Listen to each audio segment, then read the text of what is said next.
Golden टोकरी का जादू। एक बार की बात है, भगलपुर नाम के एक गांव में सपना अपनी दो बेटियों के साथ रहती थी। सपना की बड़ी बेटी का नाम कविता था, जो कि 19 बरस की थी, और उसकी छोटी बेटी का नाम सरिता था, जो कि 10 बरस की थी। अपना और अपनी बेटियों का पेट पालने के लिए सपना पास के ही बाजार में सब्जियों का ठेला लगाती थी। सपना सब्जियों को अपने आंगन में ही उगाती थी। खेती के लिए सपना के पास बहुत थोड़ी सी जमीन थी। वो जितनी भी सब्जियां उगाती थी, वो उन्हें अपने ठेले पर रखकर बाजार में बेच दिया करती थी। सपना के ऊपर अपनी दोनों बेटियों की जिम्मेदारी थी। सारा दिन मेहनत करने के बाद भी सपना इतने पैसे नहीं कमा पाती थी कि उसके पूरे परिवार का पेट भर सके। एक दिन की बात है, सपना की छोटी बेटी सरिता अपनी कुछ सहेलियों के साथ ठेले के ऊपर खड़े होकर खेल रही थी, लेकिन तभी वो ठेला पुराना होने की वजह से टूट गया। जब ये बात सपना को पता चली तो वो गुस्से में बाहर आई। हे भगवान, अब बस यही बाकी रह गया था। सरिता, कितनी बार समझाया है मैंने तुम्हें कि ठेले के ऊपर चढ़कर मत खेला करो। तुमने अपनी सहेलियों के साथ मिलकर क्या कर दिया? इधर आ, आज मैं तुझे नहीं छोड़ूंगी। सरिता ने अपनी सहेलियों के साथ ठेले पर खेलकर ठेला तोड़ दिया था। ये सब देखकर सपना को बहुत गुस्सा आ रहा था। वो हाथ में एक छोटा सा डंडा लेकर सरिता की तरफ बढ़ती है, लेकिन तभी उसकी बड़ी बेटी कविता उसे रोक लेती है।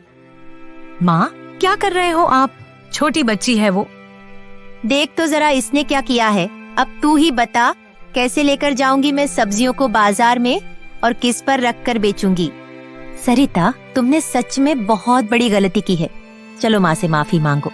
माफ कर दो माँ, हम लोगों ने जानबूझकर ये सब नहीं किया। हम तो बस खेल रहे थे। पता नहीं कैसे ठेला टूट गया। प्लीज मुझे माफ कर दो। आगे से ठेले पर चढ़कर कभी नहीं खेलूंगी। अब क्या फायदा? अब ठेला बचा ही कहाँ है जो तुम उस पर चढ़कर खेलोगी? सालों पुराना ठेला था, किसी तरह इससे ही काम चला रही थी। अब तो इसके मरम्मत कराने में भी बहुत पैसा लगेगा, वो भी नहीं करवा सकती। और नया ठेला लेने के बारे में तो सोच भी नहीं सकती।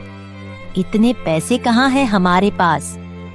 सपना उदास होकर वहाँ से चली जाती है, पर अपने सब्जियों के खेत में जाकर सब्जियां तोड़ने लगती है।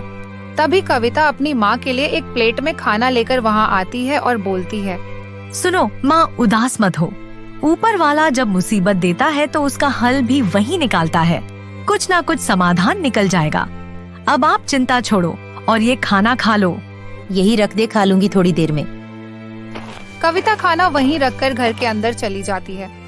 सपना सारी सब्जियां तोड़कर जमीन पर रख लेती है और हाथ धोकर जैसे ही खाने के तरफ बढ़ती है, तभी वहाँ पर एक साधु बाबा आ जाते हैं और सपना से कहते हैं, बेटी, इस साधु को कुछ खिला दे। बेटी, भगवान तेरा भला करेगा। दूर के जंगल से पैदल चलकर आ रहा हूँ। बहुत भूख लगी है। इस भूखे का पेट भर दे बेटी। ब्राह्मण का आशीर्वाद कभी व्यर्थ नहीं जाता। भगवान क्या ही भला करेगा साधु बाबा, उसने तो सारी मुसीबत मेरे नसीब में ही लिखी हुई है। खैर, मैं आपको भूखा नहीं जाने दूंगी। लीजिए, ये खाना खा लीजिए। सपना साधु बाबा को अपना खाना दे देती है। साधु बाबा खुशी खुशी वो खाना खा लेते हैं और फिर सपना से कहते हैं, बेटी, तू और तेरी बेटी सच में बहुत अच्छी है। मैं जंगल से जब भी आता हूँ तो यहाँ पर खाने के लिए बोलता हूँ, लेकिन कभी भी तुम दोनों ने मुझे भूखे पेट यहाँ से नहीं जाने दिया। देखना बेटी, भगवान तेरी जरूर सुनेगा। हाँ बाबा, भगवान मेरी तो नहीं सुन रहे, क्या पता आपकी ही सुन ले। अगर कोई बात है तो बता बेटी, क्योंकि तू बहुत ज्यादा परेशान लग रही है। सपना अपनी सारी परेशानी साधु बाबा को बता देती है। सपना की बात सुनकर साधु बाबा मुस्कुराते हैं और वहाँ से चले जाते हैं। थोड़ी देर बाद साधु बाबा वापस आते हैं। साधु बाबा के हाथ में एक गोल्डन कलर की टोकरी थी। वो उस टोकरी को सपना को देते हुए उससे कहते हैं, ये ले बेटी, ये टोकरी तू रख ले और इसी में रखकर बेचना अपनी सारी सब्जियां। लेकिन बाबा, ये आप कहाँ से लाए? ये मत पूछ बेटी कि मैं ये टोकरी कहाँ से लाया हूँ। बस मेरे ये किसी काम की नहीं थी। मैंने सोचा तुझे दे दूंगा तो तेरे काम आ जाएगी। लेकिन एक बात हमेशा याद रखना बेटी, जीवन में लालच कभी मत करना। इसी तरह अपना मन हमेशा साफ रखना। बहुत बहुत शुक्रिया बाबा, आप नहीं जानते आपने कितनी बड़ी मदद की है मेरी। साधु बाबा सपना के सर पर हाथ रखकर उसे आशीर्वाद देते हैं और फिर वहाँ से चले जाते हैं।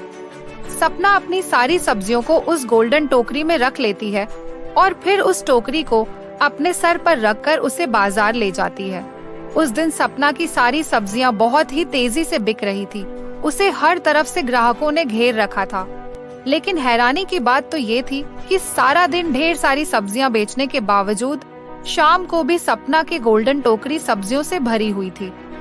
ये सब देखकर सपना को अपनी आंखों पर विश्वास नहीं हो रहा था। ये क्या हो रहा है? मैं तो कब से सब्जी बेच रही हूँ, फिर टोकरी से ये सब्जियाँ खत्म क्यों नहीं हो रही? सपना अपने पैसे देखती है। उसके पास काफी सारे पैसे थे जो उसने सारा दिन वहाँ बैठकर कमाए थे। हे भगवान, ये क्या जादू है? इतना कहकर सपना ने टोकरी उठाई और अपने घर की तरफ चल दी। रास्ते में उसे कई लोगों ने रोका और उससे सब्जियां खरीदी, लेकिन उसने घर पहुंचकर देखा तो पाया कि अभी भी उसकी गोल्डन टोकरी सब्जियों से भरी हुई है। सपना असमंजस में थी और सब्जी की टोकरी को घूरे जा रही थी। तभी वहाँ उसकी बेटी कविता आ गई और सब्जी से भरी टोकरी को देखकर बोली, ये क्या माँ, आज एक भी सब्जी नहीं बिकी। ये टोकरी तो उतनी ही भरी हुई है जितनी भरी हुई आप सुबह लेकर गई थी। नहीं कविता, ऐसी बात नहीं है। आज तो पूरे दिन ग्राहक आते ही रहे और मैंने खूब सारी सब्जियां बेची, लेकिन कमाल की बात तो ये है कि ये टोकरी अभी भी सब्जियों से भरी हुई है। इतनी देर से मैं यही देख रही हूँ।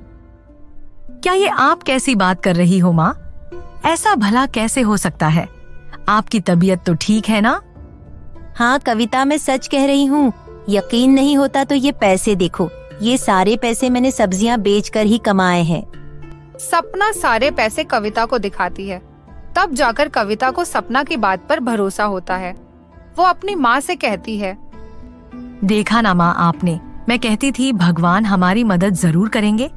तभी तो उन साधु बाबा को हमारी मदद के लिए भगवान ने हमारे पास भेज दिया।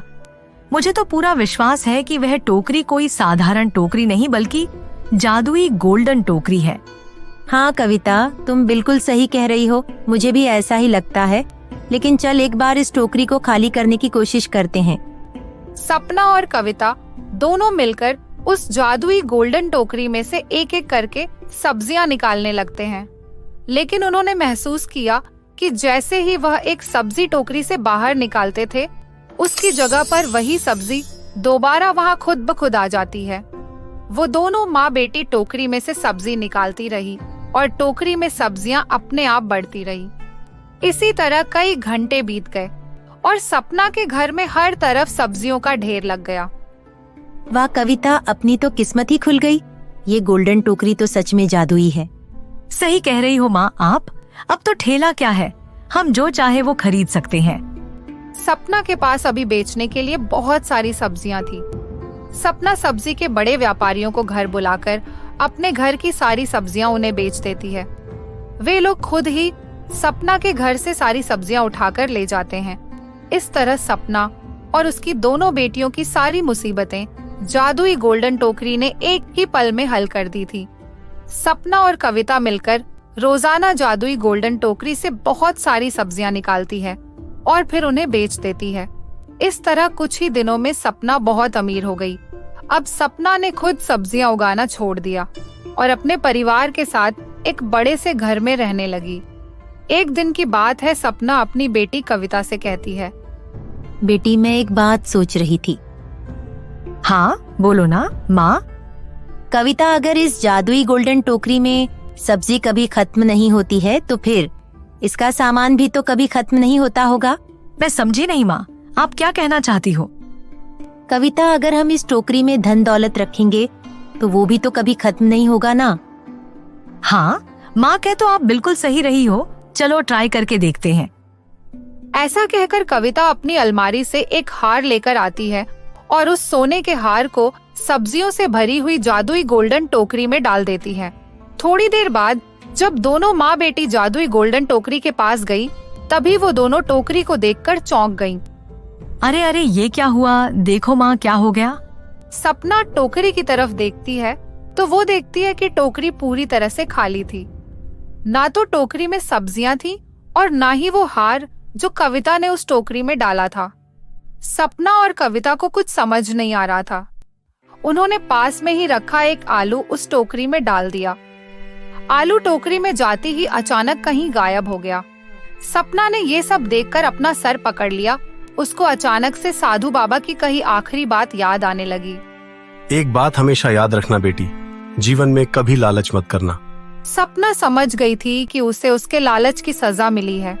वह जादुई गोल्डन टोकरी अभी भी जादुई थी, परंतु अब उसका जादू सपना को अमीर बनाने के लिए नहीं बल्कि गरीब बनाने के लिए था, क्योंकि उसमें वो लोग जैसे ही कुछ डालते वो गायब हो जाया करता था। सपना और उसकी बेटी ने उस टोकरी को घर के कोने में रख दिया। इतने दिनों में उनके पास जो पैसा आया था, उन्होंने उस पैसे का अच्छा इस्तेमाल किया और अपनी एक छोटी सी सब्जी की दुकान खोल ली और फिर वहीं पर सब्जी बेचकर अपना जीवन खुशी खुशी व्यतीत करने लगे।